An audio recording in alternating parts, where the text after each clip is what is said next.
तो आइए अब हम बात करते हैं कटीली झाड़ियों की। तो कटीली झाड़ियाँ आपको जो है वो कहाँ पर पाई जाती हैं? तो ज़्यादातर कटीली झाड़ियाँ जो हैं ऐसे स्थानों पर पाई जाती हैं जो कि शुष्क होते हैं। शुष्क यानी सूखा मौसम जहाँ का होता है उस जगहों पर कटीली झाड़ियाँ पाई जाती हैं। जैसे उष्णकटिबंधीय रेगिस्तान महाद्वीपों के जो पश्चिमी भाग हैं, पश्चिमी किनारे हैं, वहाँ पर पाई जाती है। तीव्र गर्मी यहाँ पे होती है और बहुत कम वर्षा होती है, जिसके कारण यहाँ पर वनस्पति कम मिलती है ना। विश्व के मानचित्र पर आपने रेगिस्तानी प्रदेश जो है आपने देखे होंगे, चिन्हित भी किया होगा उसको।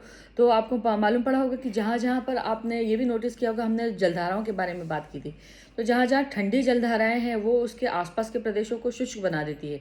तो आटाकामा का मरुस्थल हुआ, सहारा का मरुस्थल हुआ। अगर भारत की हम बात करते हैं तो भारत में राजस्थान का थार वाला जो प्रदेश है, इसके अलावा मिडिल ईस्ट का जो क्षेत्र है वो, और इसके अलावा कालाहारी रेगिस्तान है जो कि दक्षिण अफ्रीका में पाया जाता है। और इस ऑस्ट्रेलिया की अगर अपन बात करते हैं तो ऑस्ट्रेलिया के पास से भी ठंडी जलधारा निकलती है। तो ऑस्ट्रेलिया का भी पश्चिमी हिस्सा जो है वो मरुस्थल में तब्दील हो चुका है। तो वहाँ पर कि अगर हम उन प्रदेशों की बात करते हैं तो वहाँ सभी जगह पे कटीली झाड़ियाँ पाई जाती हैं और वहाँ पर ज़्यादा मतलब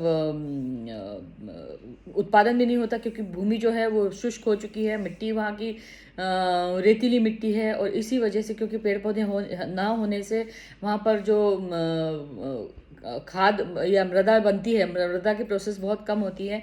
हल्की फुल्की घास उग पाती है और कटीली झाड़ियाँ ही उग पाती हैं। इसलिए ये पूरा जो रेगिस्तान एरिया है वो कटीली झाड़ियों की वनस्पति जो है वहाँ पे उत्पादित होती है ज़्यादातर। यहाँ पे इसको क्या कहा जाता है? तो ये तो हो गया रेगिस्तानी इलाकों की बात हो गई।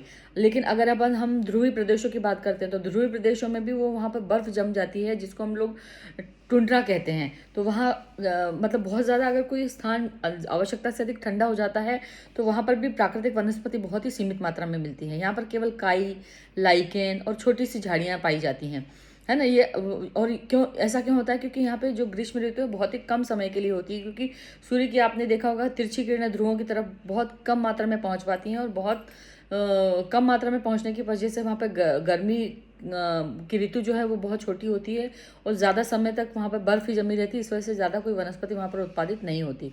तो इस प्रकार यहाँ पर जो थोड़ी सी अल्पकालीन ग्रीष्म ऋतु होती है उनमें ये सिर्फ लाइकेन और काई और इस तरीके की वनस्पति पैदा होती है ना। ये वनस्पति यूरोप, एशिया और उत्तरी अमेरिका के ध्रुवीय प्रदेशों में पाई जाती है। यहाँ पर जानवर जो पाए जाते हैं उनका फर काफ़ी मोटा होता है और चमड़ी भी उनकी काफ़ी मोटी होती है। इन ठंडी जलवायु, ताकि ये उस तरह की जो वहाँ की जो ठंडी जलवायु है वहाँ पर सुरक्षित रह सकें। यहाँ पाए जाने वाले जो कुछ जानवर हैं उसमें सील, वॉलरस, है ना,